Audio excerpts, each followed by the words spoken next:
Hello, I'm Ishani and a very warm welcome and thank you for joining me at my YouTube channel.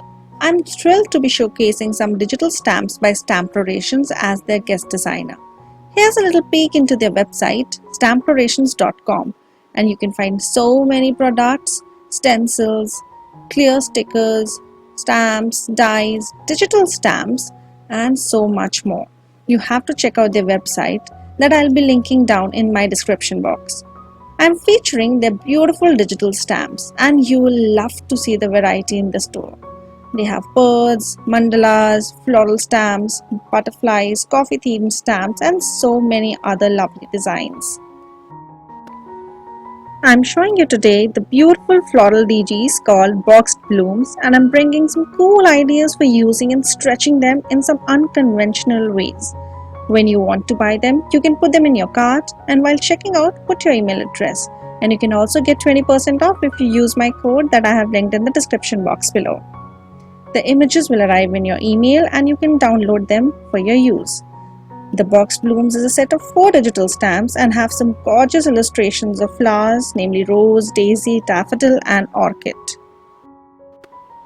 For my cards today, I'll be using these digital stamps for 3 different types of techniques that are usually done with physical stamps, namely mirror stamping and watercoloring digital stamps. Second is spotlight stamping, and then resizing and changing the look of the stamp. Let's go ahead and see how I do the first technique, which is mirror stamping with digital stamps, and show how I did heat embossing for watercoloring my digital stamps.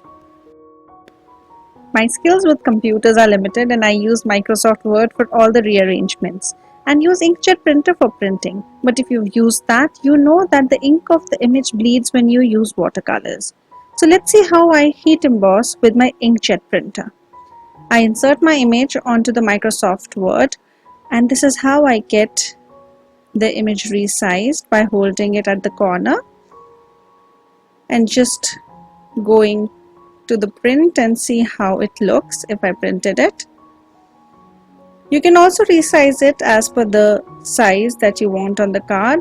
If you know that you want a certain size, just right click on the image and reduce or increase the size.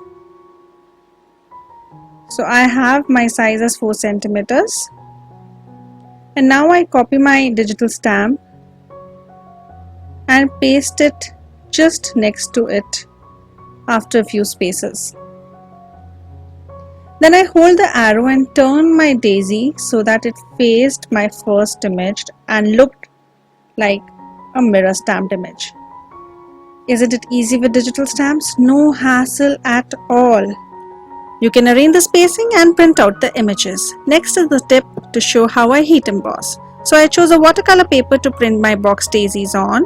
Remember to keep the fans off and choose a warm room for printing, preferably with no AC on.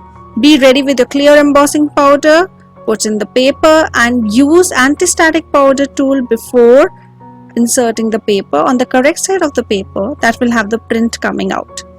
As soon as the print is out, immediately put the clear embossing powder. Immediately. Pardon my dirty embossing powder. This is how the ink will adhere the embossing powder, and then you heat set it, and here is the glossy heat embossed image ready for watercoloring.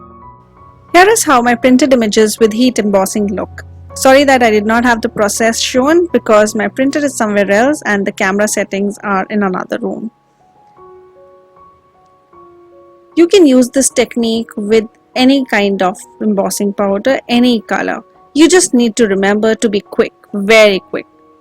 Now for the card layout, I'm going to cut the daisies in a rectangle form, and I'm going to measure with scale 1 centimeter around my boxed blooms and then try to get an equidistant rectangular which is aesthetically pleasing to the eyes. I measure the borders, cut out the rectangle, and I'm going to use my Zig color pens for watercoloring. You can use any kind of watercoloring medium.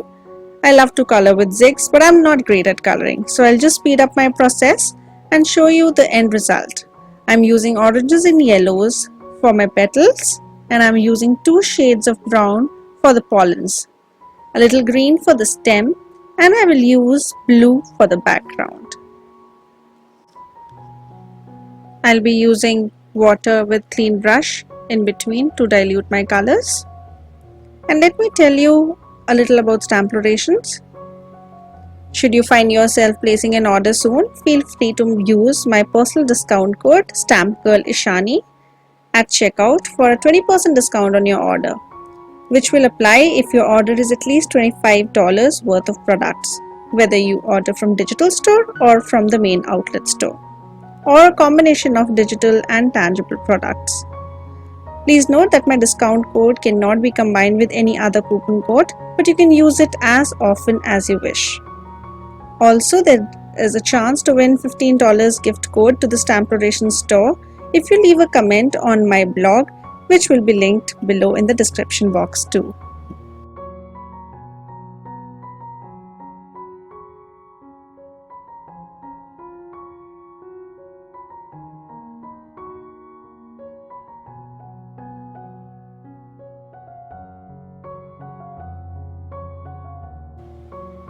For my card base, I take canary yellow paper by Kraft angles and cut out an A2 size side folding note card. I also take a black rectangular sheet for matting my watercolored panel. I take double-sided tape and adhere it on the black matting. For the sentiment, I chose to stamp "Thank You" from the stamp set by Stamplaurations called Frames and Flowers, and I stamped it with the archival ink. To finish off, I use foam tape to adhere the rectangle onto the canary yellow card base, and here you have an elegant floral card with mirror images which are heat embossed and watercolored. Very easy to do. If you are into digital stamps, you must try this technique for any kind of digital stamp, may it be critters, flowers, anything that you want in 2 or 3 copies. Just rotate the image and get a different look. I hope you enjoyed the first card. Let's see what I do for the second card. If you've been making cards, you'd know spotlight stamping is a classic technique and makes a card more interesting. And how did she do that thought? Of course, if the recipient is not a card maker. But have you tried it with digital stamps? Here's how I did it and thought, why not print it on a Kraft cardstock? I insert my daffodil on the Word document and size it to my desired size, which is 5 centimeters. And because I want to utilize the page that is going in for printing, what I do is I reduce the margins and try to fit in as many digital stamps as I can. So here I have copied the daffodil and I'm increasing the size of the daffodil, and then I take Daisy, insert it, make a copy like I did for the previous card, and rotate it. Also, because there's a lot of space left, I put my rose digital stamp. So basically I'm showing you that you can have all the images printed on the same paper, varying their sizes as per your requirement.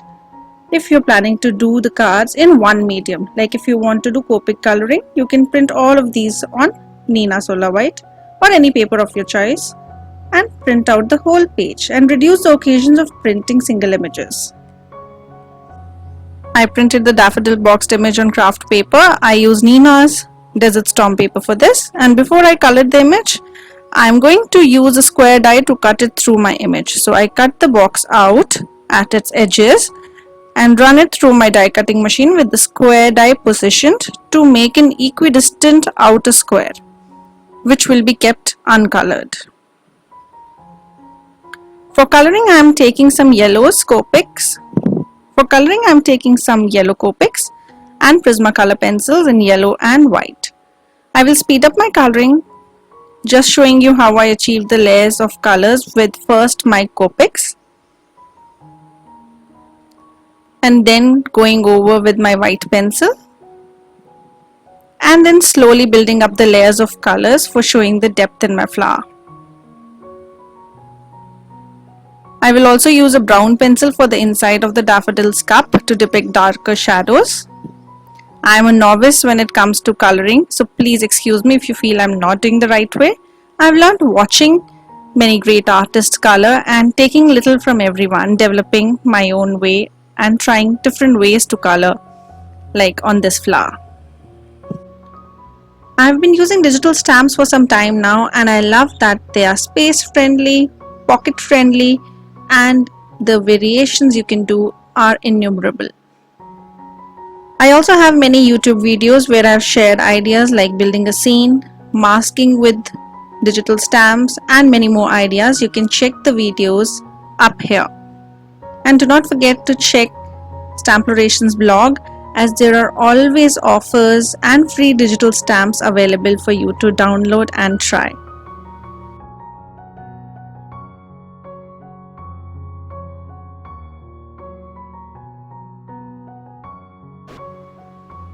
I'm using a sentiment from the stamp set called Country Rustic, and all these supplies are listed in the description box for you to check and buy, and also use my discount code. And heat emboss it in white on a black cardstock strip. For assembling the card, I take the same canary yellow paper like the previous card and take a white card for matting my daffodil and plan it to adhere in a diamond shape. I adhere first the outer uncolored square on the white matting, and then I stick the colored daffodil with the help of foam tape. Then the whole arrangement is glued on the canary yellow card base, and I take some foam dots to adhere my sentiment at the bottom of the diamond. And here you have a digital stamp in a spotlight technique for a very pretty elegant card. If you ever try it, I would love to know. I'm also linking my social media handles where you can get in touch with me, and I would love to know how did you make your card. For my last card, I'm going to do a very common technique, resizing the image, but I'll also change the look of the stamp. I chose the boxed rose flower, and I go ahead, insert my image in the Word document. And now that I wanted my flower to be bold and wanted to cover 2/3 of my front panel, I decided to keep it at 10 centimeters and go ahead and see before I print how much space does it occupy. Because A2 size approximately is half the breadth of an A4 size paper, this flower looks perfect to me. I go ahead and print my flower on Nina Solar white paper. I love big bold flower stamps, but what I love the most about digital stamps is that you can resize it to the proportion you want. Now with the printed rose, I cut the paper in a way that the box does not remain and it looks as if it was just a single rose image. And now it's time to color.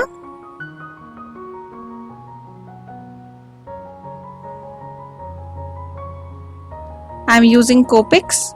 Yes, I know the videos got long, and hence I'll super speed up my coloring process, which I've done for the flower with pink Copics.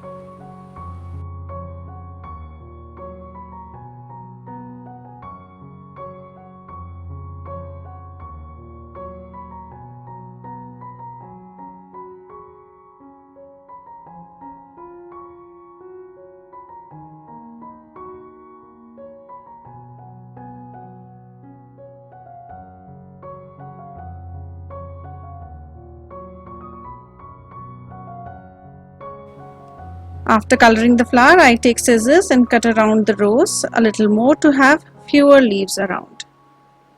And then I color my leaves with green colored Copics.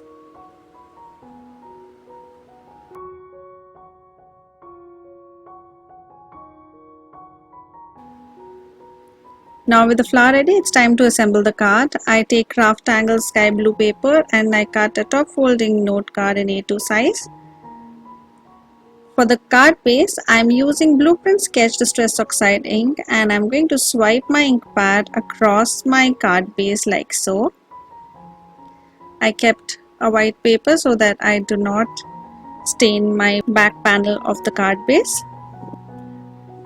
I also take a black colored sketch pen and go around the rose for finishing it off before I adhere it on my card base. I still feel there needs to be a little depth to the flower, for which I have taken some polychromos, and I am going to color with these pencil colors for a little more depth.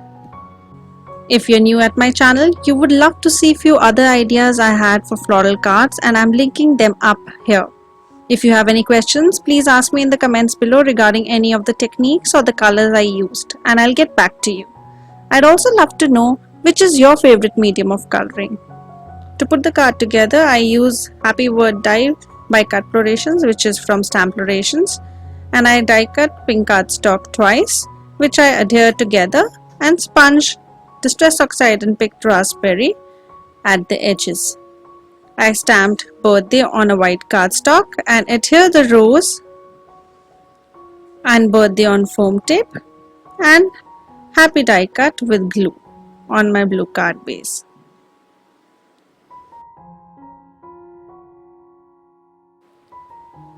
Some sequins to bling it up, and here's a gorgeous bold rose card for wishing someone a very happy birthday. Don't forget to check out the Stamplations website and my description box for details. I hope you enjoyed the ideas and would try them yourself. I would appreciate if you let me know which one was your favorite card amongst the three. If you're new to my channel, I would love if you can show support by subscribing to my channel, and if you like today's video, I'm sure you would love these videos too. Thank you very much for your love. Take care of yourself and happy crafting. Bye bye.